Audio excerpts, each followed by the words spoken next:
Welcome back to the Lanterne Rouge Cycling Podcast for the final stage of the Tour de France Femmes avec Zwift, the final Tour de France stage of the month.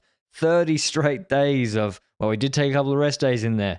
30 straight days of podcasting, videos. What a big month of July. Benji even had some big news yesterday. He still came on the podcast. It's been a huge month. Thanks for all your support, and I can't wait to talk about this fascinating TT in Po. How do you feel, Benji? After such a month, I think it's been our best one yet.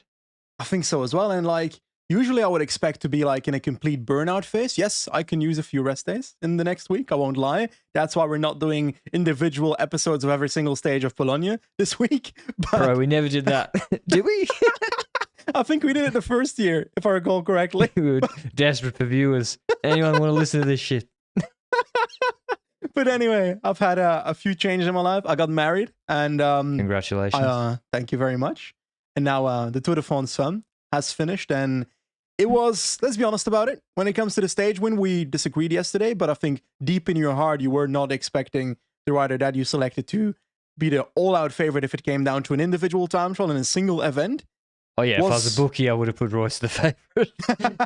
I was just trying to be contrarian, yeah.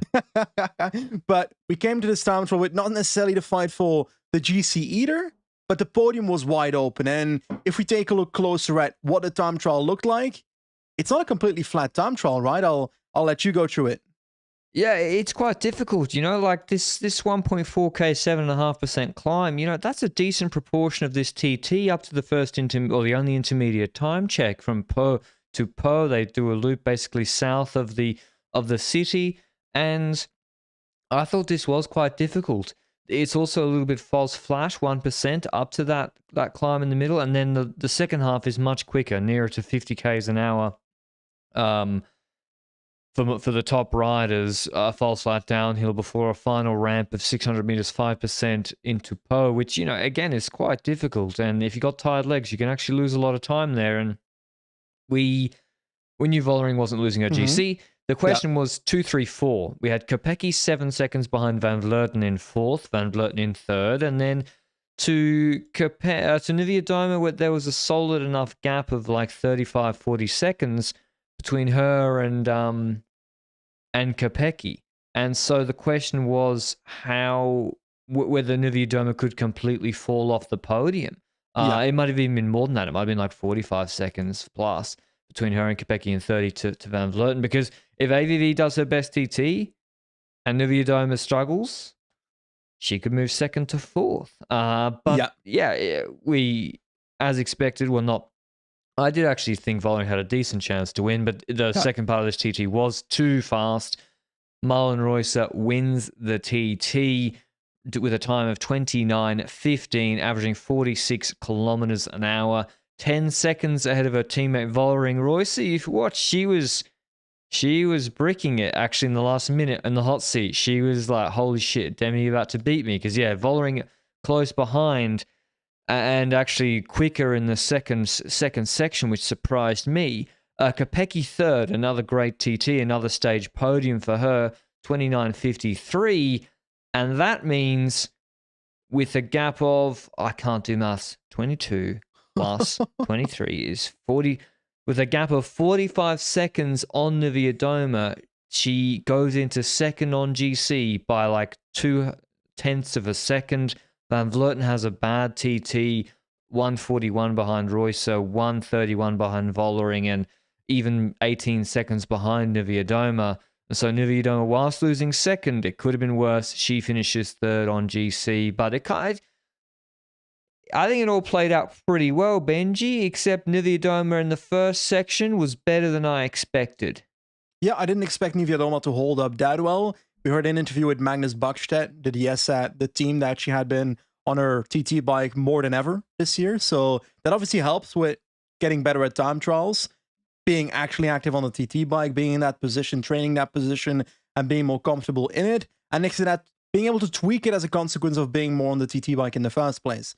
And that when her time came through, I was like, ooh, if she can keep this up, she 100% keeps Kopecky behind her.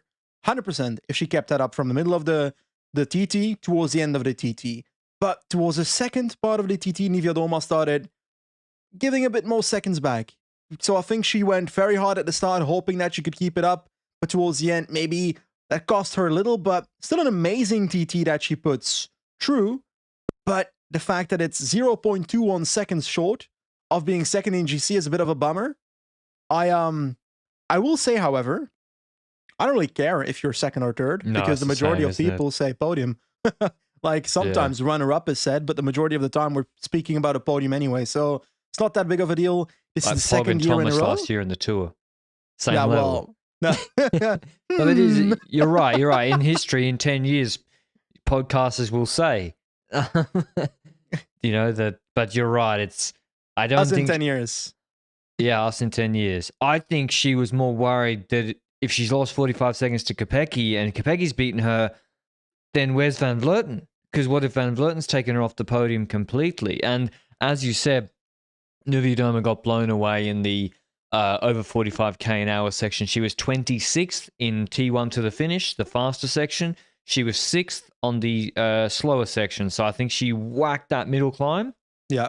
But yeah, her physiology is working against her compared to riders like Kopecky and Reusser and even Vollering. I think Niewiadoma really is a lot lighter than those riders. So interesting to me though, I think Vollering could have won this TT. She did Probably. T1. She did T1 to the finish. Yeah. Quicker than Reusser. It doesn't make sense to me. Like she should always be doing T1 quicker. The 42, 43 kph one. She lost 13 seconds there. So I was really surprised, but she must have had conservative pacing. I'm going to expect that, but also next to that, next to the conservative pacing, maybe on paper, the pacing plan being like that, you also got the factor that she's so far ahead in GC, she doesn't necessarily need to take risks. No. And maybe at the halfway point of the race, she realized, okay, I can actually still compete for the stage win. But I'm not sure if the Diaz in the car would have said, oh, you're actually close to the stage win, let's try and beat your teammate. I'm not sure it goes like that either. So can't tell you if that was a major influence there. But the fact that she's TTing at this level, do you reckon she would be further away from Reusser if this was not an 8-day stage race? You reckon the fatigue makes it so Vollering can be closer to Reusser? Yeah, for sure. It makes a difference. And you look at Van Vleuten, like really suffering on the Tourmalet, huge blow yesterday, psychologically too, like a big blow yesterday. And then she has a bad TT today, by her standards. You know, 14th behind Niewiadoma, behind Labou is she's better than that. Maybe in a fresh World Championships TT, she's not better than Reusser. But so I think it all makes a big difference. The fatigue. Moolman really struggled in the TT. She finished 45th, losing 252.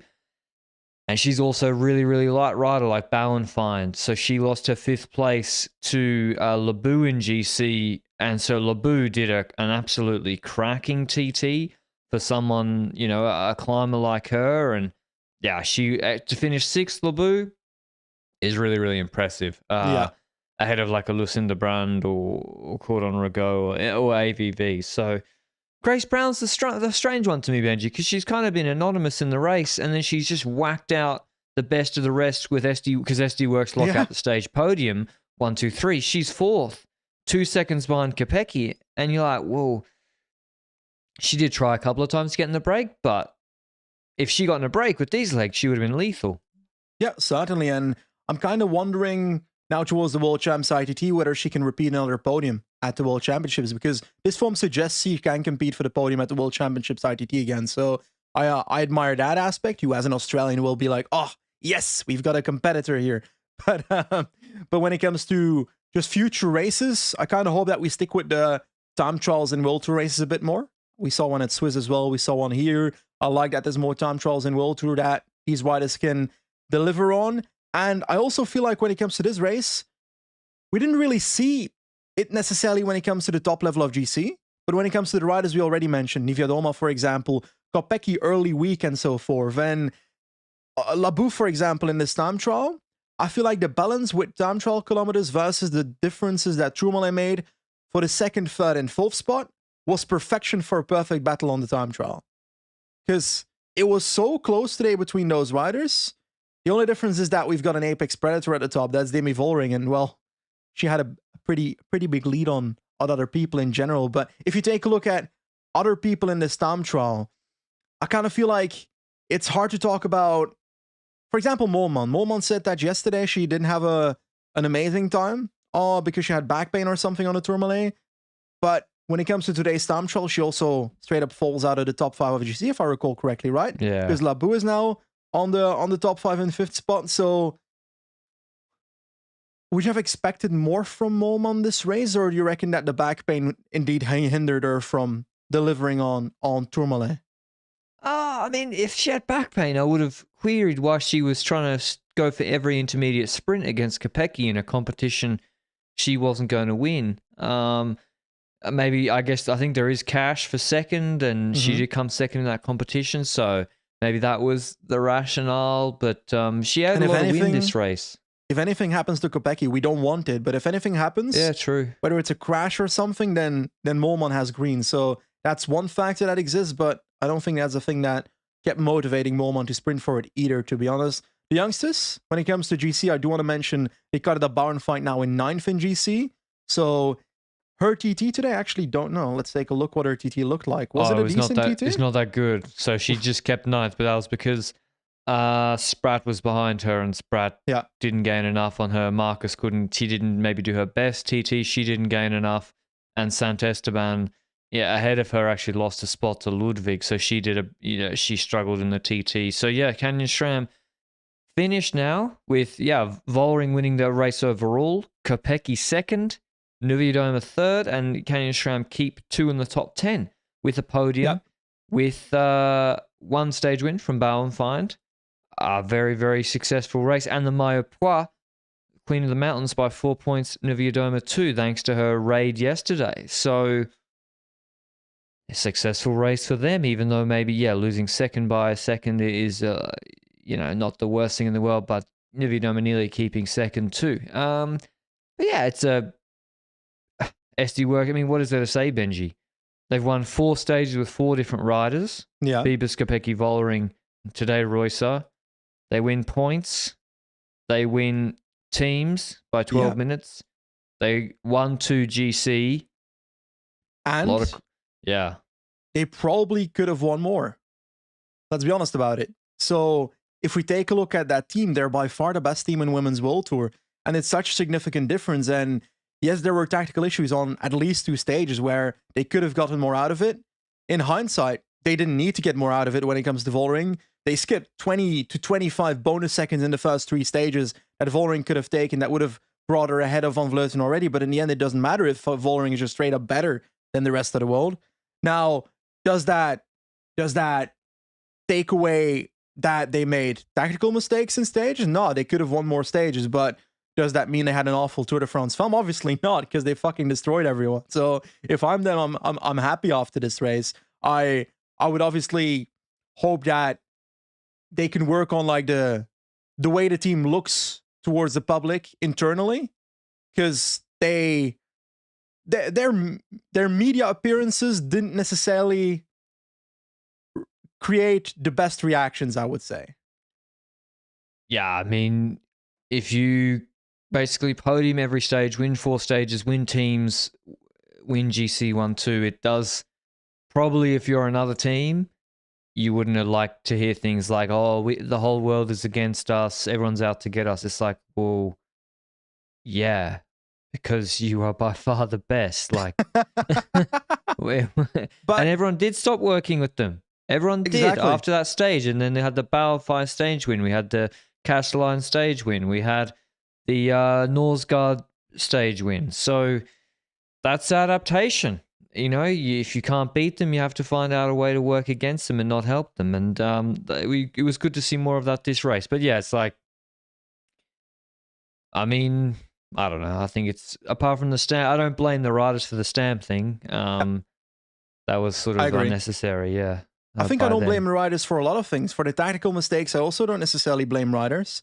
Like, I feel like even the stage that we were saying, what are you trying with these complex tactics of Kopecky trying to be a satellite rider up the road, attacking the group, and then Vollering trying to bridge up, something that wouldn't realistically help because the other GC riders would outpace Kopecky at that point anyway. Well, that entire strategy the riders tried to play it out the way it was set. They just couldn't do it because it was an unrealistic strategy from the team car. So I would not even blame the riders in those situations. And I think that at SD Works, I often feel bad for the riders because I feel like the team car sometimes makes the riders look bad in situations. And I'm happy that Vollering was finally able to step up to the level that we were kind of anticipating her to be 3 years ago when she was fighting top threes in the likes of Flash Wallon, for example. We were saying maybe this could be the new Anna van der Breggen. And this is the year where she took that spot straight up, and that she is the new top rider in Women's World Tour. And I love seeing that because it also means that there's a completion in that phase, and now we're going on to the next step, which is what next? What next? Who's next to fight with them? But before I get to that, the nice thing about Vollering as well to me is that we often talk about GC leaders, and in men's cycling, for example, when a Wout van Aert gives away again to enable him to Laporte, for example, or was it E3? I don't even remember which classic it was, but yeah, okay. But all these Flemish classics, am I right? But the thing is, like, they're giving that away in the hope that in the races that they're actually going for it, that they get something back. And with Reusser and Vollering, that really works out, I feel like. I feel like that's a perfect teamwork duo in so many races so far. And if we take a look at the last 2 weeks, for example, if I recall Tour de Suisse, Vollering was working for Reusser. If I recall was it Itzulia, where they won to it as well with Vollering? Yeah, with Reusser. Vollering led Reusser win at Zulia. Yeah, tactically, that was the best situation, and Vollering allowed Reusser to take that victory. Could have easily have said, I'm going to ride behind her right now because I won this myself, but she gives those victories away in the hope that Reusser is there in the Tour de France Femmes, and Reusser was here in the Tour de France Femmes. Like outside of the time trial, MVP. What about Kopecky? I don't want to talk about it. What? Well, Kopecky... Well, she took away Strade, eh? The Kopecky's kind of the flip side of that, where... I don't know. About Kopecky, though. It doesn't matter, though. It doesn't matter because at the end of the day, we've talked so much about tactics and this and tactics that and bonus seconds this and bonus seconds that. Yesterday, Vollering in 6 kilometers put 2.5 minutes into Van Vleuten without anyone pacing. And we looked at the watts then afterwards. The watts are really like scary big. Like the watts difference. AVV was doing 4.9 for 20 minutes. But Vollering's doing 5.6 for 20 minutes. Like it's a huge difference. And I'm fairly certain Van Vleuten's stats of yesterday also are not the stats she had last year. The data she had on the climbs last year. She's gotten worse. And Vollering's gotten significantly better. So I think we've got a cross in the data, as in one rider regressed a bit and Vollering went up significantly in her level, and it's kind of what we were hoping in a few years, 2 years ago. I don't think AVV last year she did 5.25 for 30. And it's then better than what she did yesterday. And Platzer Vassal 5.27 for 25, and then yesterday, you know, on Petit Ballon, she launched it. And then on Tourmalet, she did 4.85 to high altitude. So not that much worse, to be honest. I think that's a difference, though. She said after this race, okay, about this race, there's something missing. I feel like I have something. So I don't know if she feels like she's sick or anything, but it doesn't matter. Even last year's form, Van Vleuten would not have beaten Vollering yesterday. No, Vollering yesterday is the best we've ever seen. Like, it was unbelievable, and the way she could have gone so much faster. That's the scary thing. Like, as I said, averaged 5.1 for 53 minutes, but the last 6Ks she's attacking at 5.6, and that's on the higher altitude section. Yeah, that's up to 2,100 meters. So she could have done the whole climb at 5.4. Like, certainly, really big. Like Vollering. Seriously, like we were discussing it last night, Vollering could probably get around some of the Middle Eastern men's races. Like, even finishing, I don't know, top 20, top 25 in some of the Unipuertos. Like, because no one's pacing for her on Tourmalet. Like, they're just going walking pace for her. She's she's doing the first part of Tourmalet way below threshold. Like, she can even go faster, which is scary. So anyway, Talking about scary. It's great that we have a new champion. Does Demi Vollering have to be scared about someone else? Because if we take a look at the competition of SD Works, it's so dominant that I don't see someone imminently closing that down in the next couple of years. Because if we take a look at Canon Schramm is one of those teams that has a lot of talent. Nivjadomo already podiuming, so they can step up and have like 3 riders competing. Like if Bauernfeind grows, if Niedermeyer grows, but that's not going to be for the next year. That's not going to be for the next 2 years. And will they reach a level of Vollering that's like, Vollering is that arguably generational talent? Yeah, Vollering's like crazy good, but the only one I can think of is Dygert, but I don't see her getting it together. Like, she's finally back to Europe, which is great. Yeah. She rode one race Omloop last year. She didn't race in 21 in Europe, and in 2020 she had the big crash. So it's been, 4 seasons later just about. And she was really good, but Dygert's the only one where I'm thinking of like these crazy athletes who are just, as you said, a generational talent. She's only 26. If she can get it together, if she really focused on climbing, which I don't think she will, because I presume she's going for the Olympics next year on the track. So is Dygert going to try and, get into climbing mode? I doubt it, but she's the only one I could think of. And yeah, Canyon SRAM 2024 with Dygert, Bauernfeind, Niedermeyer, Nuvia-Doma, Skalniak, Xavi. That's that's a good fucking team. What they've got you think there. about Realini then? Because she's the pure climber, but on the flat she's got issues. She's spending too much before climbs. How much was she losing this TT today? 3 minutes probably. Probably. I would expect so. And even outside of this TT, was it in, I don't know which race it was, might have been La Vuelta and so forth, but even in descents, we saw riders ride away from her because she simply can't ride the watts necessary with her size to be able to follow what the others can produce when it comes to watts. So it's not even about technique in those descents. It's pure power, pure absolute watts that she can't produce. And then I'm like, we need to see something major change in that, which you can do a lot when it comes to cycling, but you can't change your inherent physiology that much either, right?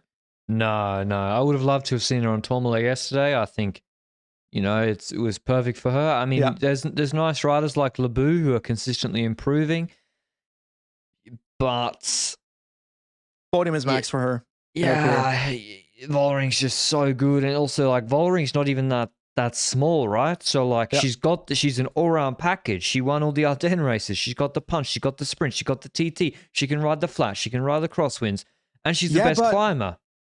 I feel like riders in a yellow jersey look smaller. Random comment. I feel like that's the case. In time trials, yellow skin suit, riders look smaller. Really? Yeah. Except when it's rog thick. Yeah, that's true.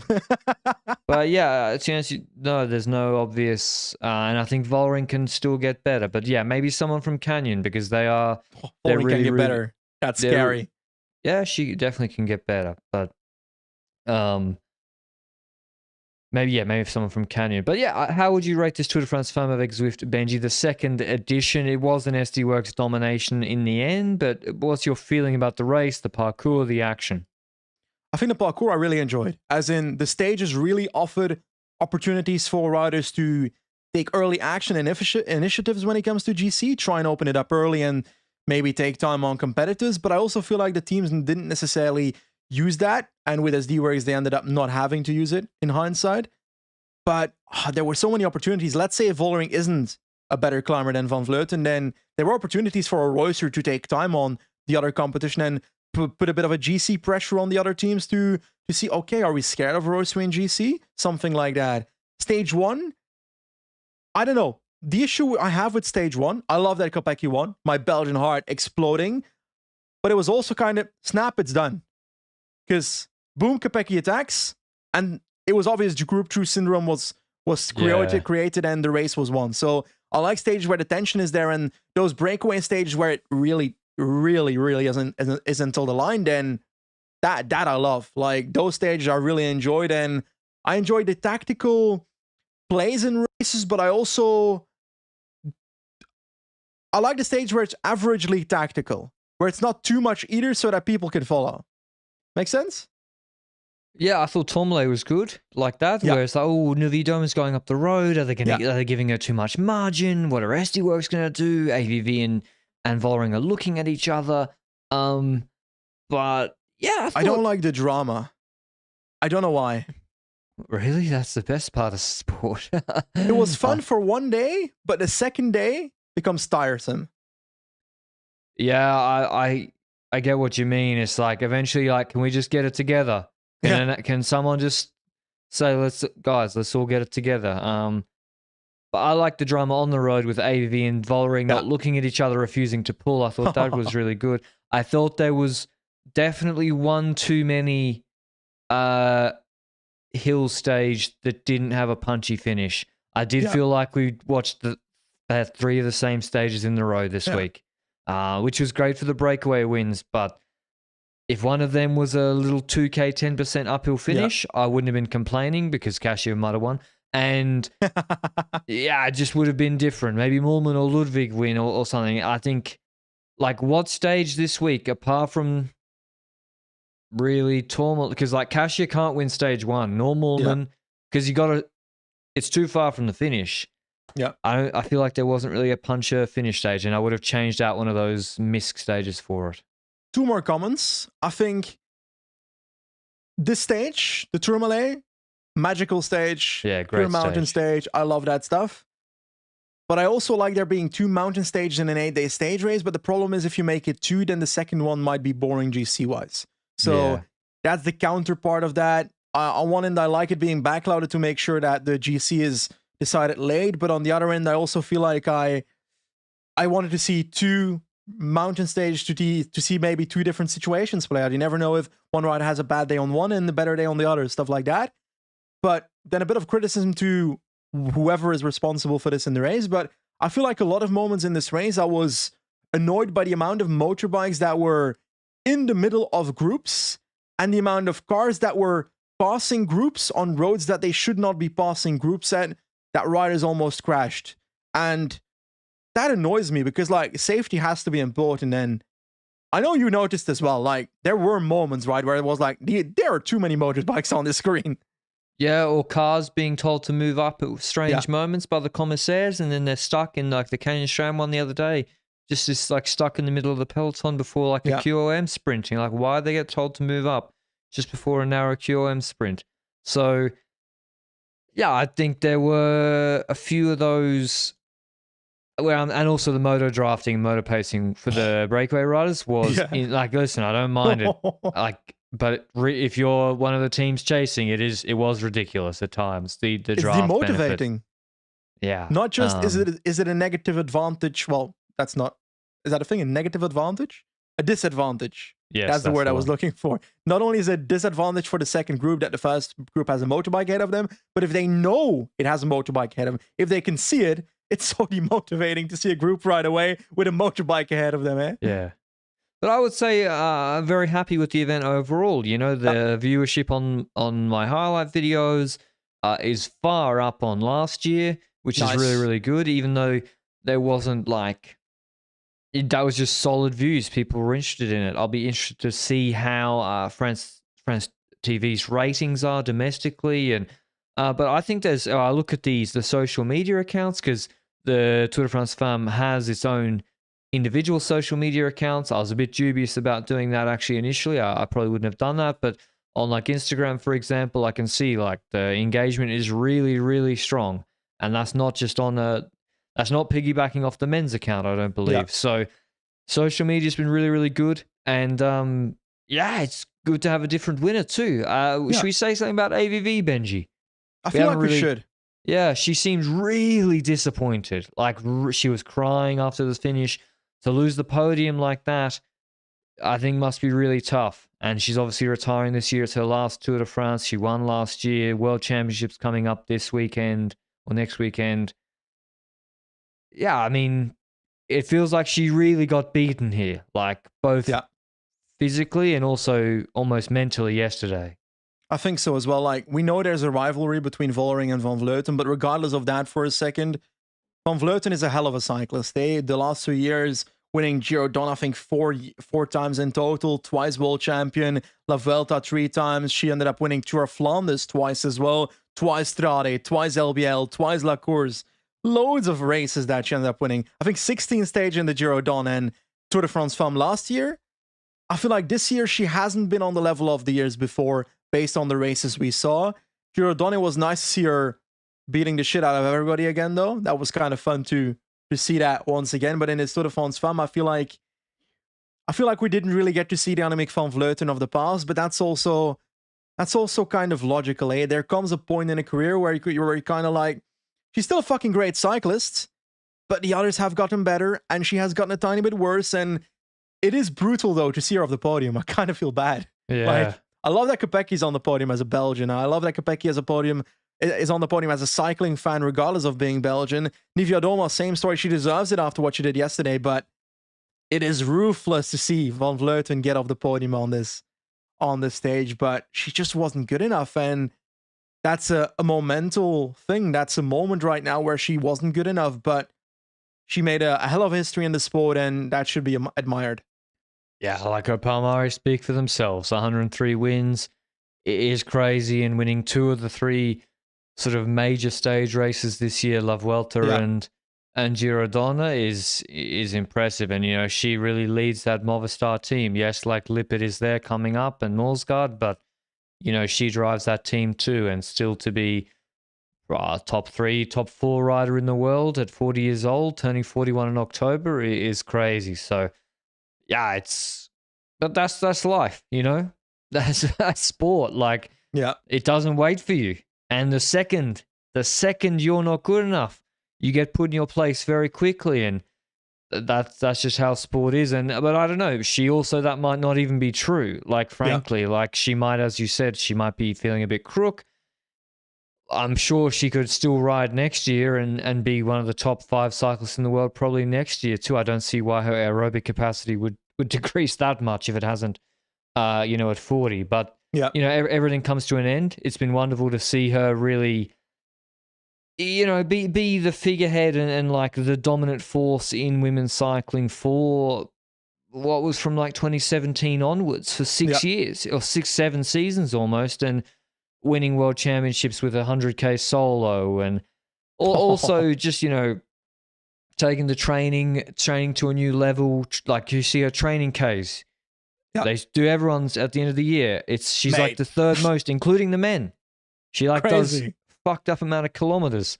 And, you know, the altitude camps in Andorra and training different trains. So, you know, that's all been important for women's cycling. And then there's the next evolution of these like super athletes like Vollering, who then go and it progresses, and then in 5 years, 7 years, we'll have the next one. The watts keep going up, and that's life. Talking about another super talent, Lotte Kopecky.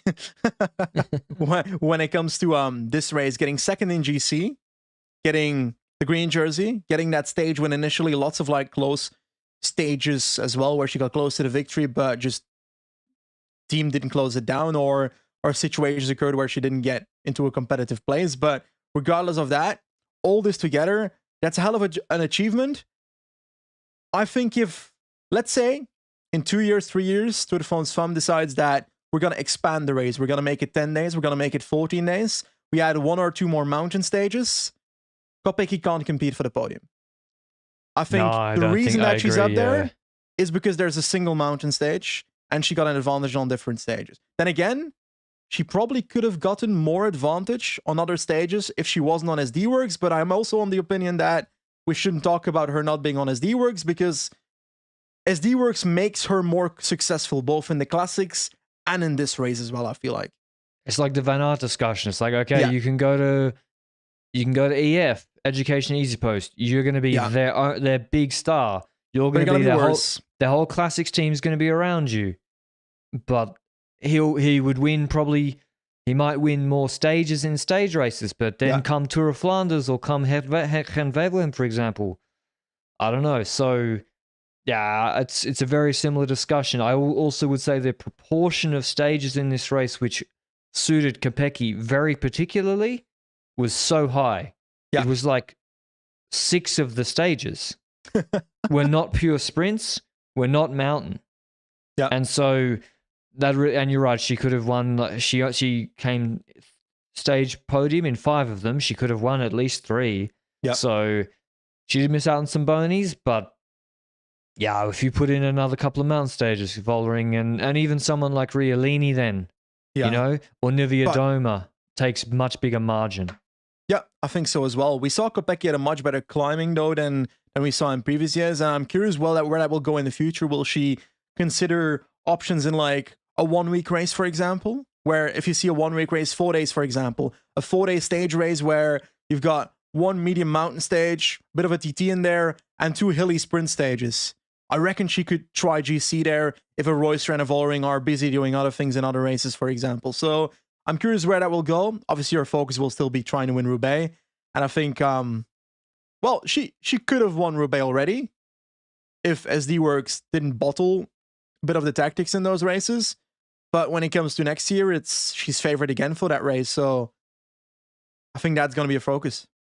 Yeah, and it's just clear that her threshold is obviously so high that even on climbs of long duration where it's steady state, she is still up there coming 6th on the Tourmalet stage. So whilst, you know, someone like Bauernfeind got dropped, although Bauernfeind I think did do a quick Tourmalet. But yeah, I think it's been a good tour mainly because, and this season's felt very refreshing to me actually. I know SD Works dominated this race. Yeah.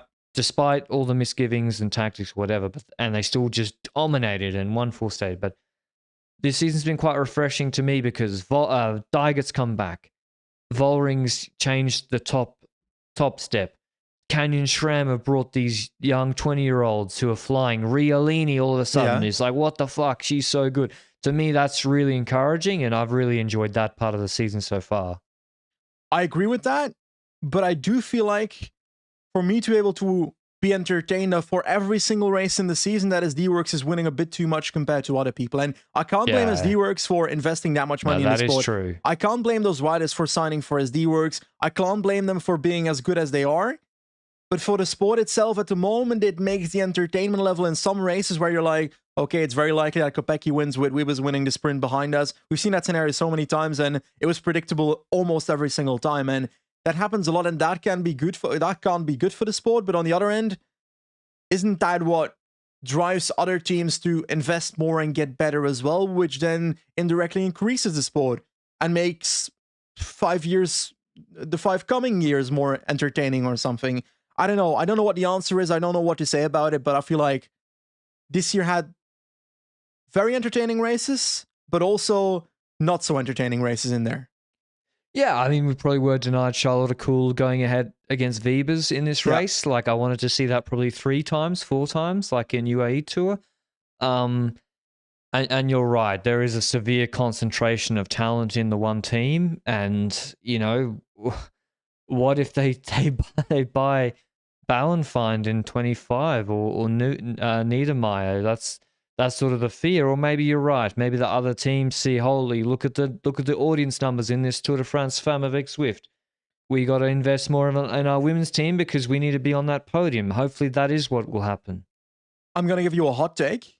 And I've got this hot take straight from the thought process of my wife that has been telling me this for an entire year. Femke van Empel, 11th in Giro Donne this year. Excruciatingly great CX rider. I think she'll grow further and might end up being that generational talent that we need against the Vollering, because she basically top 15 half of the 80% of the Giro Donne stages. And if you can do that, and if you can get better, because she's fucking 20 years old, that's a super talent in the making. And she can win the Tour de France Femmes in like 5 years, 10 years. That is a bit long. I don't know how tall she is, but 173. Those cyclocross riders, you know, you see them like Blanca Vash. They have so much talent. They're so young, and they're already performing in quite competitive fields there. Park Peters as well. Like, there's no doubt if she focused on the road, she would be a top rider. But she's contracted to Phoenix de Koning till 2027. So, good on them. Phoenix de Koning also seem to be moving in the right direction, and Rudolph said he wants to make the team. They do the structure of the men's team, and they're going to try and improve it. So, like, good on them. Maybe I think they will continue winning races, whether it's GC or not, I'm not sure. But Because if you put Peterson or in punchy races, I'm sure she came 5th in Strata this year. I'm sure she can be more than just competitive. But yeah, that's all I have, Benji. Any last thoughts on the race? No, I think we've said it all.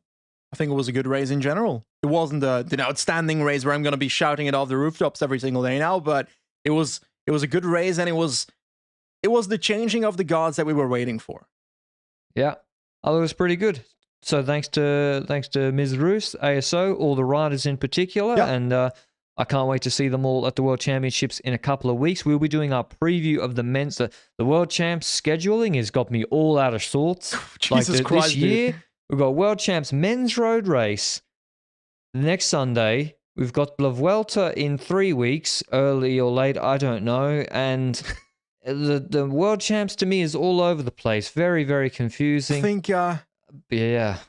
I think they put the women's road race a week later than the men's because the Tour de France Femmes is so close towards the start of the Glasgow World Champs. Right. Anyway, we'll do our men's road race preview tomorrow. That should drop tomorrow afternoon or evening, so look out for that. We don't do it, and then I go on holiday on Tuesday, so we've got to get that out of the way because the start list look mainly confirmed. But yeah, thanks for listening all through this month, and we're not going away just yet until that preview tomorrow. Ciao.